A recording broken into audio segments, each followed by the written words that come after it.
আসসালামু আলাইকুম বন্ধুরা, আজকের প্রশ্ন হচ্ছে যোগান নির্ধারক সমূহ বর্ণনা করা।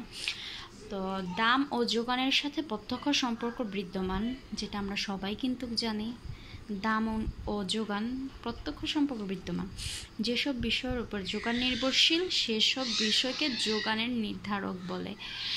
এখন আমরা আসি, যোগানের নির্ধারক সমূহ কি কি? দ্রব্যের নিজস্ব দাম। কোনো দ্রব্যের নিজস্ব দামের উপর যোগান অধিকাংশ নির্ভরশীল। সাধারণত দ্রব্যের দাম বেশি হলে যোগান বাড়ে এবং দ্রব্যের দাম কম হলে যোগান কমে। এখন আসি দ্রব্যের চাহিদার পরিবর্তন। চাহিদার পরিবর্তন হলে যোগানের পরিবর্তন হয়, কেননা চাহিদা বাড়লে বিক্রেতা অধিক যোগান দিতে উৎসাহী হয়, আবার চাহিদা কমলে যোগানও কম হয়। আবহাওয়ার প্রভাব। 3 নম্বর হচ্ছে আবহাওয়ার প্রভাব। আবহাওয়ার প্রভাবের উপর কৃষিজাত দ্রব্যের যোগান বিশেষভাবে নির্ভরশীল।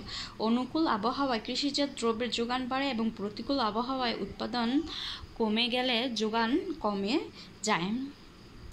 4 নম্বর হচ্ছে সময়। সময় যোগানের একটি গুরুত্বপূর্ণ উপাদান। স্বল্পমেয়াদে দাম পরিবর্তন হলে রাতারাতি যোগান পরিবর্তন সম্ভব হয় না, কিন্তু দীর্ঘমেয়াদী দামের পরিবর্তনের সাথে সাথে যোগানেরও পরিবর্তন হয়। কর ও ভর্তুকি। কোনো ইন্ডাস্ট্রিতে যদি সরকার তাদের ব্যবসায়ীর উপর সরকারিভাবে কর আরোপ করে, তাহলে যে কর প্রদান করা হয় ওইটাই হচ্ছে কর। এবং ভর্তুকি হচ্ছে, আমরা যেমন চাল উৎপাদন করার সময় কৃষককে যে ভর্তুকি দেওয়া হয় সরকারিভাবে, এবং ভর্তুকি পাওয়ার পরে ভর্তুকি পাওয়ার ফলে উৎপাদন ব্যয় কম হয়, তাই যোগান বৃদ্ধি পায়।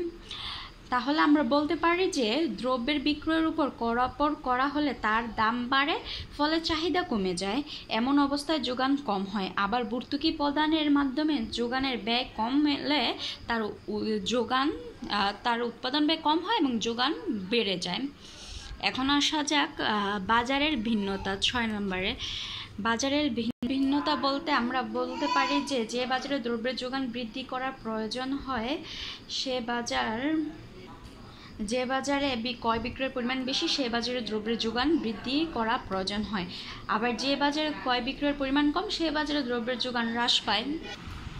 উৎপাদনের উপকরণের দাম।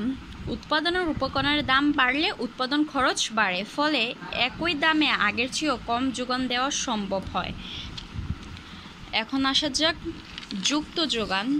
8 নম্বর হচ্ছে যুক্ত যোগান। যে সকল দ্রব্য যুক্তভাবে উৎপাদিত হয়, ওই সকল দ্রব্যর যোগান বাড়লে অপরটির যোগানও বাড়ে।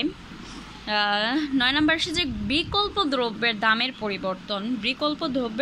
পরিবর্তন। যদি কোনো বিকল্প দ্রব্যের দাম কমে, সে দ্রব্যের যোগান বাড়ে, কারণ যে দ্রব্যের দাম কমে উৎপাদনকারী সেই দ্রব্যের উৎপাদন বন্ধ করে যায়। যেমন ধরা যাক, চিনির বিকল্প দ্রব্য হচ্ছে গুড়।